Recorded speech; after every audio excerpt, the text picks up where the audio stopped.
Quando você vai casar e ter filhos? Uma mulher sem marido não é ninguém. Com 30 anos eu já tinha 8 filhos, dizia minha madrinha para mim nas festas. Então eu cansei e respondi.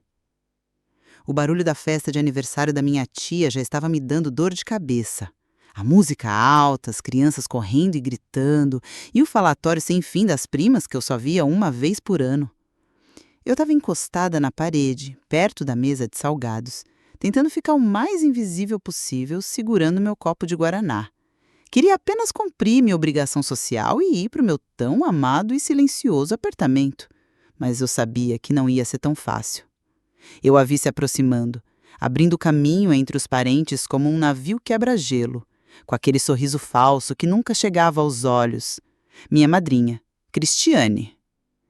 "Luciete, minha filhada querida!" ela disse, com a voz alta demais, fazendo algumas pessoas olharem na nossa direção. Antes que eu pudesse responder um oi seco, ela engatou o discurso de sempre, aquele que eu já sabia de cor. "Então, menina, já estamos em setembro, o ano está acabando. Quando você vai casar e ter filhos? O tempo está passando, você já tem 30 anos. Respirei fundo, sentindo o ar pesar nos meus pulmões. O cheiro de coxinha e fritura de repente ficou enjoativo. Ali estava ela, com seu vestido florido e justo demais, seu cabelo pintado de um loiro que não enganava ninguém e sua mania de cuidar da vida alheia. Uma mulher sem marido não é ninguém, Luciete. Você precisa de um homem para te dar um rumo na vida, para te dar uma família. Ela continuou, sem me dar chance de falar. Eu apenas a encarava, sentindo meu estômago revirar. O pior era o tom de pena que ela usava, como se eu fosse um caso perdido, uma coitadinha que não entendia as coisas da vida. Ela se aproximou ainda mais, baixando um pouco a voz, mas ainda assim, de forma que a prima que passava atrás de mim pudesse ouvir. Com 30 anos eu já tinha 8 filhos, sabia? 8! E um marido trabalhador que me dava tudo do bom e do melhor. Você vive naquele apartamento minúsculo, sozinha. Isso não é vida, minha filha. Cada palavra era como uma agulhada no meu peito. Não pela verdade do que ela dizia, mas pela maldade por trás de tudo. Eu amava meu apartamento. Ele era pequeno, sim, mas era o meu refúgio, o meu castelo. Eu trabalhei duro para comprá-lo, para decorar cada cantinho do meu jeito. Eu tinha meu emprego como secretária num consultório médico, um trabalho que eu gostava, que pagava minhas contas e me dava independência. Eu tinha minhas amigas, meus livros, minhas séries. Eu tinha a mim mesma. E na maior parte do tempo, isso era mais do que suficiente. Eu era feliz com a vida que eu levava, uma vida que eu escolhi. Mas Cristiane não via nada disso.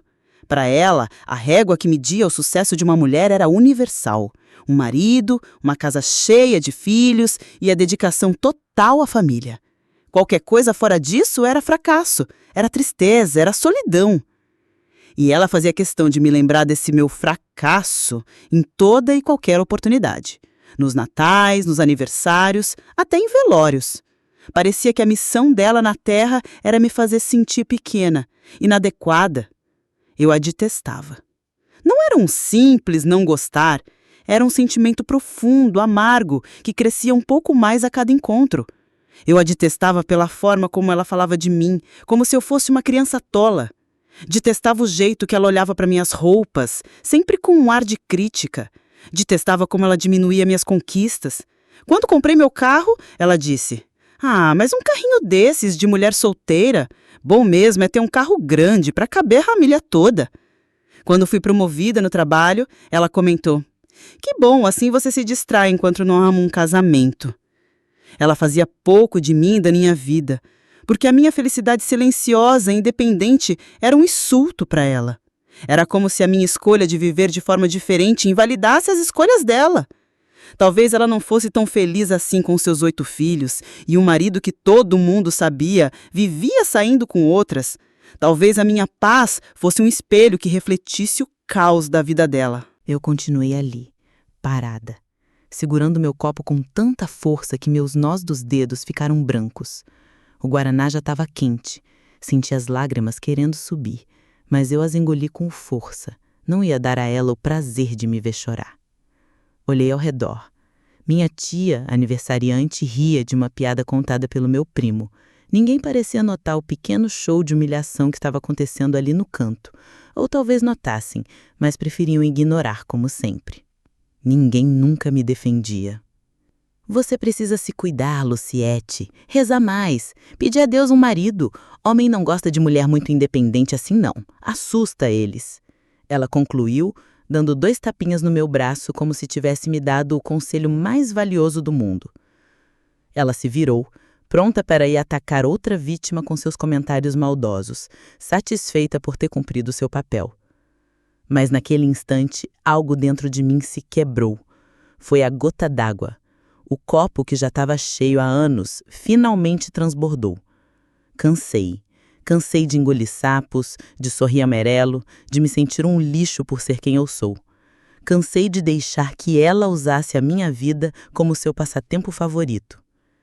Aquele sorriso vitorioso no rosto dela acendeu um fogo dentro de mim, uma raiva que eu não sabia que tinha. E foi com essa raiva queimando na minha garganta que eu finalmente encontrei a minha voz. A festa ia ficar interessante. Madrinha Cristiane, chamei, minha voz saindo mais firme e alta do que eu esperava. Cristiane parou e se virou, a surpresa estampada no rosto. Ela não estava acostumada a ser contestada, muito menos por mim, a afilhada quieta e passiva. O pequeno círculo de parentes que estava próximo também silenciou. As conversas morreram no ar. A tia do cafezinho parou com o bule na mão. Meu primo, que estava indo pegar mais um croquete, congelou no meio do caminho. Todos os olhares se voltaram para nós. A atenção que eu sempre evitei agora estava toda sobre mim. E, para minha surpresa, eu não senti medo. Senti poder. Sabe, madrinha Cristiane, comecei dando um passo à frente, diminuindo a distância entre nós. Eu olhava diretamente nos olhos dela e vi um brilho de incerteza começar a apagar o seu ar de superioridade. Eu fico pensando, a senhora se preocupa tanto com a minha vida, com o meu útero, com a minha falta de um marido. É uma dedicação tão grande. A senhora passa as noites em claro, pensando se eu estou sozinha no meu apartamento. Será que a senhora perde o sono imaginando o que eu faço entre as minhas 4 paredes? O silêncio na sala ficou mais denso. Dava para ouvir o zumbido da geladeira de bebidas no canto. O sorriso de Cristiane vacilou, transformando-se numa linha fina e tensa. Ela tentou me interromper. Luciette, que modos são esses? Eu só estou preocupada com você, sou sua madrinha. Preocupada? Retruquei, soltando uma risada curta e sem humor. A senhora não está preocupada, a senhora está obcecada. E eu acho que sei por quê. Eu fiz uma pausa dramática, olhando ao redor, vendo os rostos curiosos dos meus parentes. Eles eram como uma plateia de um teatro, esperando ansiosamente pelo próximo ato. A senhora vive uma vida que não escolheu. Casou cedo, teve 8 filhos um atrás do outro, não porque era o seu sonho, mas porque era o que esperavam da senhora. A senhora abriu mão de tudo para ser a esposa do fulano, a mãe dos filhos do fulano. E agora, a senhora não suporta ver uma mulher, a sua própria filhada, vivendo a vida que talvez a senhora quisesse ter tido. Uma vida com escolhas. O rosto dela ficou vermelho, uma mancha de raiva que subia pelo pescoço. Você é atrevida! Como ousa falar assim comigo? Você não sabe nada da minha vida. Eu sou uma mulher de respeito, uma mulher de família. Eu não estou dizendo que a senhora não é. Eu estou dizendo que a senhora é amarga, é tão infeliz na sua própria vida que a única alegria que a senhora tem é tentar fazer os outros se sentirem tão miseráveis quanto a senhora. Falar que eu não sou ninguém sem um homem não me diminui, madrinha. Só mostra o quão pouco a senhora se valoriza como mulher, para além do seu marido e dos seus filhos. Eu me aproximei um pouco mais, baixando a minha voz para um sussurro que apenas ela e as pessoas mais próximas pudessem ouvir. E já que estamos falando de maridos, o tio anda chegando tarde em casa, não é? Ouvi dizer que ele tem andado muito ocupado com a secretária nova do escritório dele. Uma moça jovem, solteira, independente, do tipo que o assusta, sabe? Foi um golpe baixo, eu sei. Eu tinha ouvido o boato da minha tia, a aniversariante, algumas semanas antes, mas a expressão no rosto de Cristiane me disse que não era apenas um boato. O choque, a dor e a humilhação passaram pelos seus olhos em uma fração de segundo. Ela ficou pálida, a boca se abriu e fechou sem que nenhum som saísse. Ela, que sempre tinha uma resposta na ponta da língua, estava sem palavras. A plateia ao nosso redor prendeu a respiração. Ninguém ousava se mover. O confronto era tão aberto, tão cru, que era desconfortável de assistir. Mas ninguém foi embora, ninguém interveio. Eles estavam fascinados. Cristiane finalmente recuperou a fala, a voz tremendo de ódio. Sua víbora! Você vai me pagar por isso? Você não perde por esperar. Eu não tenho medo da senhora madrinha, nunca mais. Eu disse isso olhando fundo nos olhos dela. E era verdade. Naquele momento, todo o poder que ela tinha sobre mim, todo o medo que eu sentia dos seus julgamentos, simplesmente se desfez, virou fumaça. Eu a vi como ela realmente era. Uma mulher triste, presa numa vida que não a satisfazia e que usava a maldade como uma arma para se sentir melhor. Ela me lançou um último olhar carregado de ódio, puro. Virou-se de forma brusca e saiu marchando em direção à porta, sem se despedir de ninguém. O silêncio que se seguiu foi quebrado pelo meu tio, o marido dela, que correu atrás dela, gritando seu nome, parecendo confuso e envergonhado. Aos poucos, as conversas na festa recomeçaram, mas em um tom mais baixo, abafado. As pessoas me olhavam de soslaio, cochichando umas com as outras. Eu não me importei. Peguei um salgadinho da mesa, um enroladinho de salsicha, e comi devagar, saboreando não apenas a massa frita, mas a doce sensação da vitória. Eu não tinha planejado aquilo, não tinha ensaiado o discurso. As palavras simplesmente saíram, nascidas de anos de humilhação reprimida. Eu a confrontei, na frente de todos. Eu a fiz sentir o mesmo desconforto, a mesma vergonha que ela me fez sentir tantas vezes. Eu sabia que aquilo não era o fim, era apenas o começo de uma guerra. O ódio dela por mim, que antes era disfarçado de preocupação, agora estava declarado. E, estranhamente, eu me sentia pronta para a batalha. A vitória na festa da minha tia teve um gosto doce, mas como eu já esperava, a guerra estava longe de terminar. Na verdade, a minha pequena rebelião tinha transformado Cristiane de uma simples provocadora para uma inimiga declarada. As semanas seguintes foram marcadas por uma campanha de difamação silenciosa, mas cruel. Ela começou a espalhar histórias sobre mim, cada uma mais absurda que a outra. Para os parentes mais religiosos, ela dizia que eu vivia uma vida de pecado, que recebia homens no meu apartamento todas as noites. Para os mais fofoqueiros, ela inventava que eu estava cheia de dívidas, que meu carro e meu apartamento eram financiados em dezenas de anos e que eu estava prestes a perder tudo. Ela pintava um quadro de uma mulher descontrolada, amarga e invejosa. A ironia era tão grande que chegava a ser cômica. Eu sentia os efeitos disso. Um telefonema de uma tia perguntando se eu precisava de ajuda. Um primo que me olhava com pena no churrasco de domingo. A maioria sabia como Cristiane era, mas a semente da dúvida, uma vez plantada, é uma erva daninha difícil de arrancar. Eu tentei ignorar, seguir com a minha vida focada no meu trabalho e na minha paz. Mas o ódio dela era incansável e estava procurando o momento certo para um novo ataque, que fosse definitivo. Esse momento chegou uns 2 meses depois, no batizado do filho de uma prima. Era para ser um dia feliz, de celebração. A cerimônia na igreja foi bonita e a festa depois estava agradável. Eu estava sentada em uma mesa com alguns primos da minha idade, conversando e rindo, me sentindo relaxada pela primeira vez em muito tempo. Cristiane estava lá, claro. Ela passou a festa inteira me fuzilando com os olhos do outro lado do salão. Eu a ignorei, fingi que ela era apenas parte da decoração, uma planta feia no canto da sala. Mas ela não ia me deixar em paz. Quando o bolo foi servido, ela se aproximou da nossa mesa com um prato na mão e um sorriso venenoso nos lábios. Luciete, querida, que bom te ver tão feliz, ela disse, a palavra feliz pingando sarcasmo. aproveitando a vida, não é mesmo? Sem responsabilidades, sem ninguém para dar satisfação. Eu respirei fundo e respondi sem me alterar. Sim, madrinha, estou aproveitando. A senhora devia tentar um dia, é ótimo. O sorriso dela desapareceu. Meu tom calmo a desarmou por um segundo, mas ela tinha vindo preparada para a briga. Responsabilidade é uma coisa que você nunca conheceu. É por isso que está sozinha. Nem para cuidar da sua própria mãe você serviu.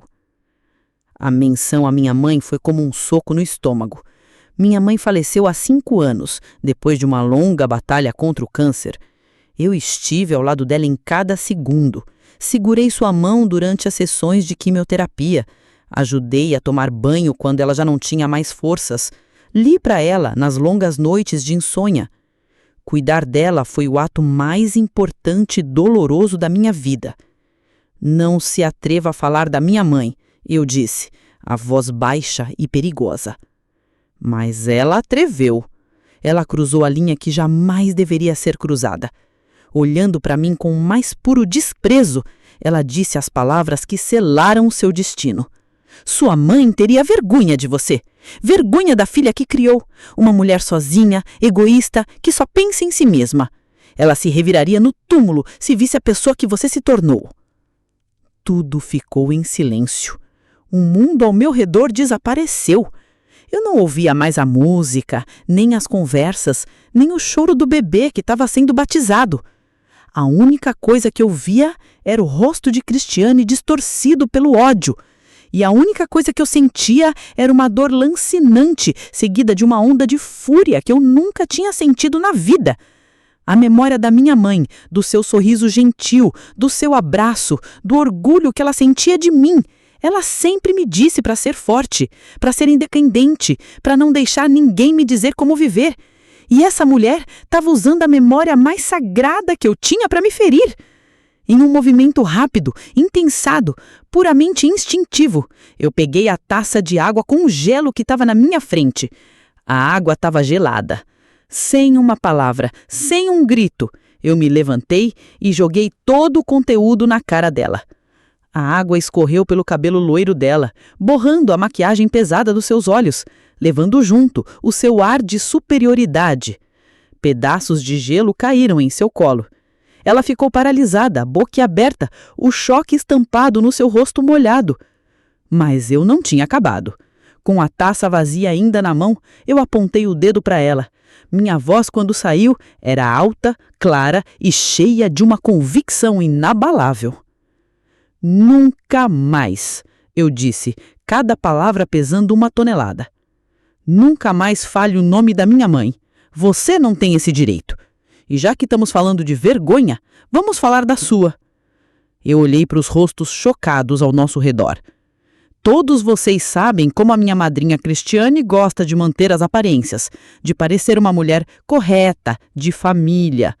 Mas vocês sabem que ela é uma caloteira? Um murmúrio percorreu o salão. Isso mesmo, uma caloteira. Ela pede dinheiro emprestado para todo mundo e nunca paga. Pergunta para o primo Afonso. Ela pegou R$500 emprestados com ele há 6 meses para pagar o cartão de crédito e até hoje ele não viu a cor do dinheiro. Pergunta para a tia Cida. Ela pediu R$200 para o gás e deu calote também. O primo Afonso, que estava na mesa ao lado, ficou vermelho como um pimentão e olhou para o chão. A tia Cida regalou os olhos. A máscara de Cristiane caiu.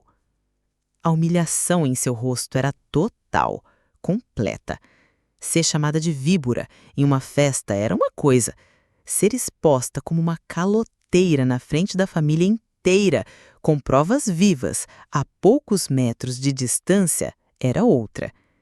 Era a sua ruína. Ela tentou gaguejar alguma coisa, uma negação, uma desculpa, mas nenhuma palavra saiu. Ela apenas ficou ali, parada, pingando água e vergonha, enquanto os olhos de toda a família a julgavam. Naquele momento, ela não era mais a matriarca temida. Era apenas uma mulher pequena, molhada e desmascarada. O escândalo do batizado foi como uma bomba atômica no universo da nossa família. Por semanas não se falou em outra coisa. A história da água, do dedo apontado e da acusação de caloteira se espalhou mais rápido que fogo em mato seco. O que foi surpreendente para mim foi a consequência de tudo aquilo. Depois da minha explosão, o primo Afonso, envergonhado, mas sentindo-se encorajado, confirmou a história da dívida. Logo depois, a tia Cida também admitiu. E então, como uma represa que se rompe, outras pequenas histórias de empréstimos não pagos começaram a surgir. Eram valores pequenos, R$ 50 aqui, 100 ali, que as pessoas tinham vergonha de cobrar ou simplesmente deixavam para lá para não criar confusão. A reputação de Cristiane, que ela construiu com tanto esmero sobre um pedestal de julgamentos e falsa moral, desmoronou em um único dia. A dinâmica das reuniões de família mudou completamente. Onde antes havia o medo dos comentários maldosos de Cristiane, agora havia um vácuo. Ela, que sempre foi o centro das atenções, que comandava as conversas e distribuía sentenças sobre a vida de todo mundo, se tornou uma figura fantasmagórica. Ela continua indo às festas, mas sua presença é diferente. Ela chega quieta, senta-se em um canto e raramente fala com alguém que não seja do seu núcleo familiar mais próximo. As pessoas não a procuram mais para pedir conselhos. Não riem mais das suas piadas sem graça. Elas a compreendem por educação e seguem em frente. A rainha foi deposta e seu trono agora é uma cadeira solitária no canto do salão. O mais interessante é que em alguns eventos menores, aqueles almoços de domingo mais íntimos, ela simplesmente não é convidada. Minhas tias e primas começaram a esquecer de avisá-la. Mas o mais patético é que às vezes ela descobre e aparece mesmo assim, de metida, como dizemos. Chega com uma travessa de comida, um sorriso forçado no rosto, tentando fingir que nada aconteceu, que a sua ausência no convite foi um simples engano. É uma cena triste de se ver. A mulher que um dia me disse que eu não era ninguém sem um homem, agora luta desesperadamente para ser notada, para pertencer a um lugar onde não é mais bem-vinda. E eu finalmente encontrei a paz. Ir a uma festa de família deixou de ser uma tortura. Agora é apenas uma festa. Eu chego, converso com as pessoas de quem eu gosto, como, bebo meu guaraná e vou embora quando eu quero, sem ansiedade, sem preparar respostas na minha cabeça e sem sentir aquele nó no estômago. O peso que Cristiane colocava sobre os meus ombros por anos a fio simplesmente desapareceu. A vingança, no fim das contas, não foi o prazer de vê-la humilhada, molhada e desmascarada. A verdadeira vingança é a minha tranquilidade. É a minha felicidade genuína, que agora eu posso demonstrar sem medo de que ela seja usada como alvo. No último Natal, aconteceu a cena que selou a minha vitória. A casa da minha avó estava cheia, aquela confusão gostosa de fim de ano. Eu estava em um canto da sala com minhas primas, rindo alto de uma história engraçada que uma delas estava contando sobre o filho pequeno. Era uma risada solta, de pura alegria. De repente, meus olhos cruzaram com os de Cristiane, que estava do outro lado da sala, perto da árvore de Natal. Sozinha. Ela me viu ali, rindo, cercada de gente, vivendo a minha vida. Por um segundo, vi em seu rosto uma mistura de ódio, inveja e derrota. Foi um olhar rápido, mas que disse tudo. Ela não conseguiu sustentar o olhar. Foi ela quem desviou primeiro, virando o rosto bruscamente e fingindo arrumar o enfeite na árvore. Naquele momento, eu sorri.